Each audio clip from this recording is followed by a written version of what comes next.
Okay, in the previous video, we looked at the theory behind the problem, and now we're going to look at the calculation.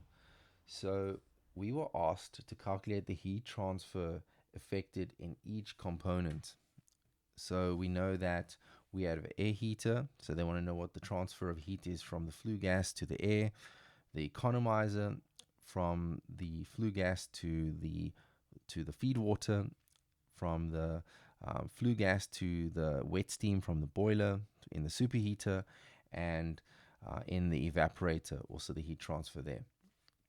All right, so before we begin, we have to look up the values of the enthalpy in the steam tables. So we were given the temperature at the inlet of the economizer and at the outlet of the economizer. So we're going to start with that. So we know we can go to the steam tables and we can look up those enthalpy values. So at 44 degrees, let's go there first. So I've underlined it here. And you can see at 44 degrees, we don't have 44 degrees. We got 44,8 degrees. So we have to use interpolation. So I'm not going to do the interpolation because you guys know how to do that already. But once you've interpolated, you're going to want HF. So H fluid, because it's still a fluid at that stage, entering the economizer. And then we need to know what it is after the economizer. So then we're going to go to the temperature of 175 degrees. And here again, we don't have exactly 175 degrees. So we are going to have to interpolate and read off HF. All right. So those are the two H values. All right. So once we have those two H values, then we can very easily calculate the heat transfer in the economizer. But we need to know what the mass of fluid is that runs through the economizer. And it's very easy because we've been given that. They told us that for every kilogram of coal that is burnt, 9,5 kilograms of steam is generated, which means this feed pump has to pump 9,5 kilograms of extra water into the boiler, because remember, the boiler can never run out of steam or out of water. If it does, then there's a disaster. So 9,5 kilograms of water will flow through the economizer for 1 kilogram of coal. So the formula is for heat transfer, Q is the heat transfer or the heat, equals the mass of the steam, which is 9,5, times the change in enthalpy. So H2 minus H1. So there we just plug those values in. So H2 we have over here. We've interpolated that value, and we get that 741,4 minus 184, which is H1, and we get 5,295,3 kilojoules per kilogram of fuel. So it means, so if we look at the drawing again, it means every 9,5 kilograms of water that flows through the economizer, 5,295,3 kilojoules of heat is transferred from the gas side of the economizer into that water, right, to heat it up. So that's what that means. And then we can do the evaporator. Okay, now the evaporator, it's a little bit more tricky because we don't know the H3 value. And the reason, because of the steam is not completely a gas yet. It's 98% gas and 2% water. All right, because the dryness fraction is 0.98. Okay, so the formula is for heat transfer, again, the same formula. Q equals the mass of the steam. Remember, that's what it's generating per kilogram of coal, times change in enthalpy, which is H3 minus H2. We have H2. We've read it off, or we've interpolated it earlier. But now we need H3. Now H3, if we look at the TH diagram, you can see it's HF when it's fluid in the sensible heating section, plus not entirely HFG, but 98% of HFG. All right, so we have to read off HFG at 3,000 kPa, because that's what the boiler pressure is at. And we have to multiply that by the dryness fraction, 0.89. And then we have to take that value and add it to H fluid. Okay, so for that, we have to say H3 equals H fluid at 3000 kPa plus the dryness fraction, 0.98 times FG. I should have wrote FG there. So then we have HF plus 0.98 plus HFG, and then we get 2766.12 kilojoules per kilogram.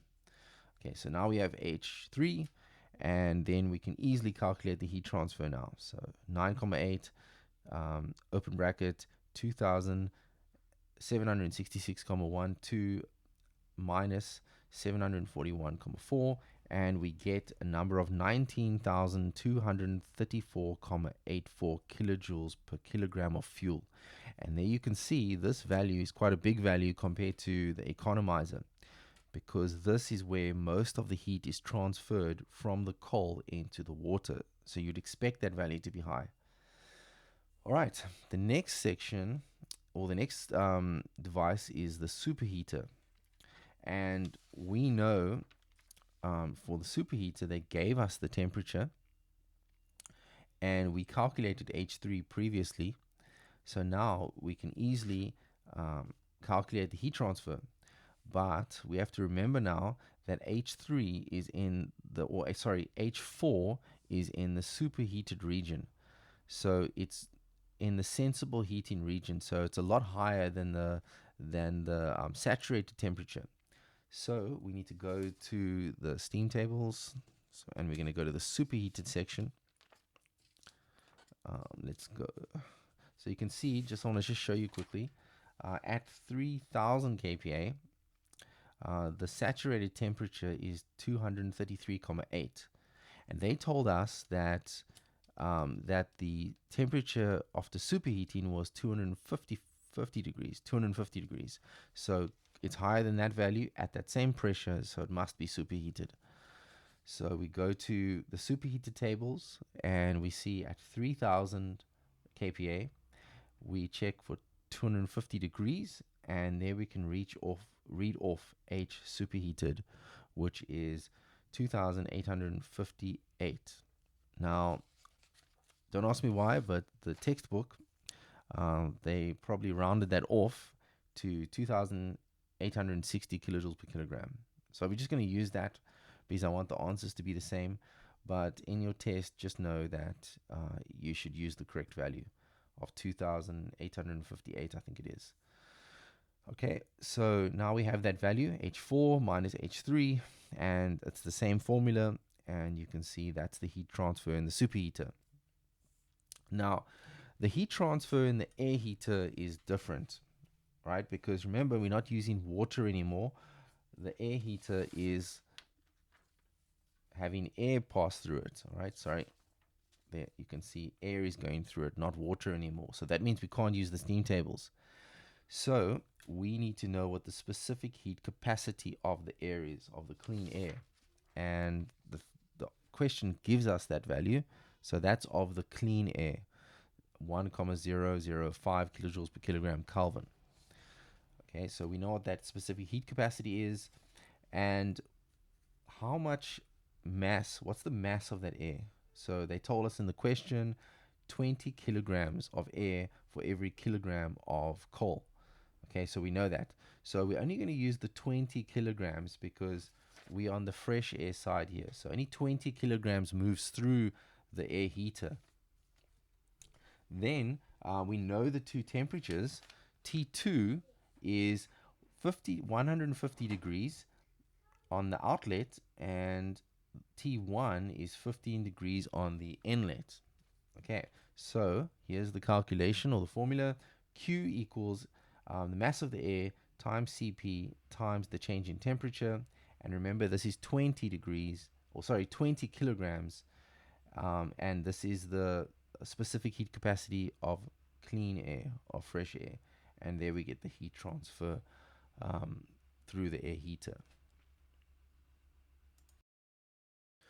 All right, so now we're going to look at part B, and I have written here the plant efficiency equals the energy supplied to the steam over the energy received from the coal. All right, so all that is, it's the energy from the economizer.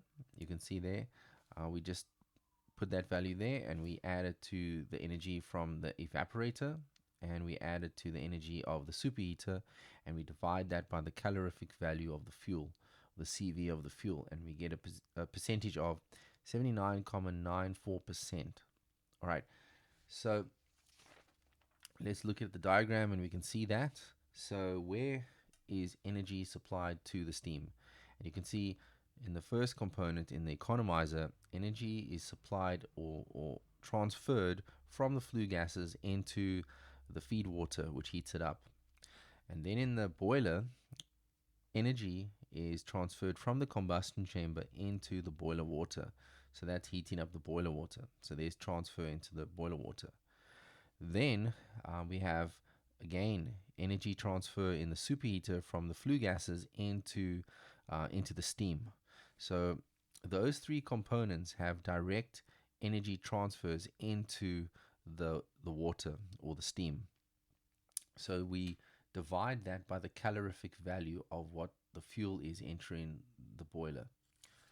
So that is the plant efficiency. And we don't add the air heater because the air heater does not have a direct influence on the water of the boiler. All right, so it doesn't have I wrote here, it doesn't have a direct influence on the energy output of the boiler. What the air heater does is it improves the combustion process.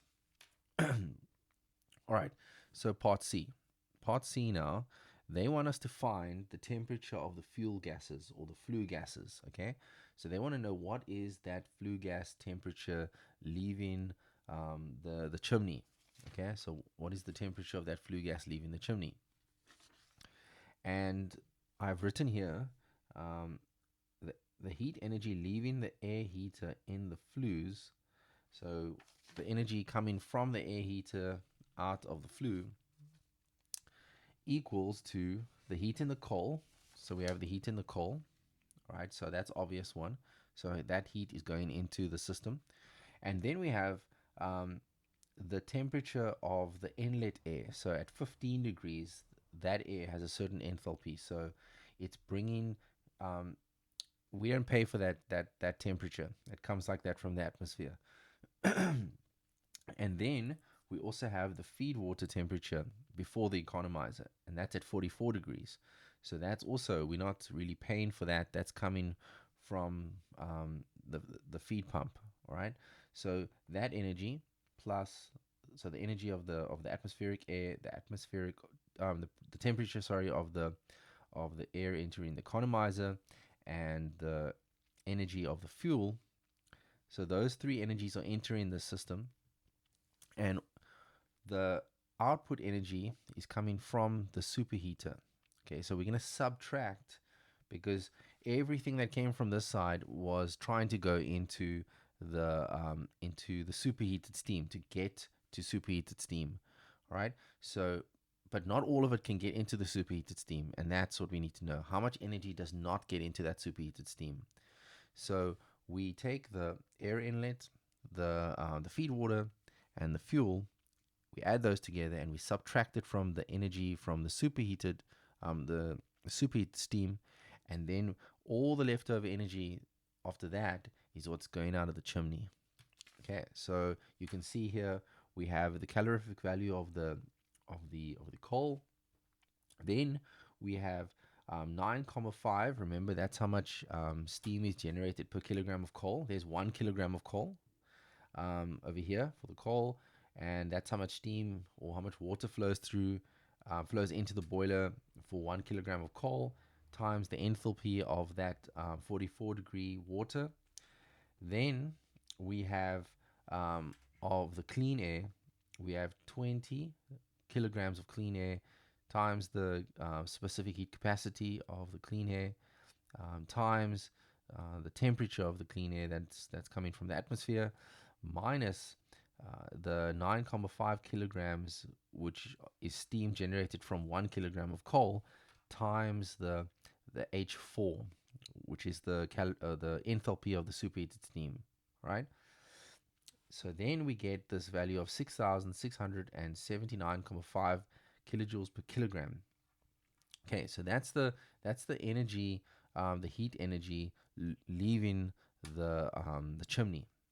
Okay, so now that we know that, we can say the heat in the flues equals the mass of the flue gas times the specific heat capacity of the flue gas and times the change in temperature. Now we want to know what is the flue gas, but we know what the atmospheric temperature is, right? Because the chimney is going into, it's venting out into the atmosphere. Now, this is where you got to be very careful. The mass of the flue gas, it's not the 20 that's like the fresh air. Why is that? We have 20 kilograms of fresh air coming in, and we have 1 kilogram of coal coming in as well. And that coal and air is mixing in the combustion chamber, and it's burning up that fuel, and it's coming out of the combustion chamber into the three heat exchangers, and then out of the chimney. Now the air comes in clear and clean, but what color does it come out? It usually comes out gray or black, all right, because those particles of fuel is still in that flue gas. So you must say 20 kilograms of air plus 1 kilogram of coal. That's the mass of the flue gas. And we have to times it by the specific heat capacity of the flue gas this time, not the clean air. And we times that by the change in temperature, and we get the temperature of the flue gas being 319.4 degrees centigrade. All right. So I hope that helps. I know I know this takes a lot of thought, and you need to go through this a few times and think about what's going on.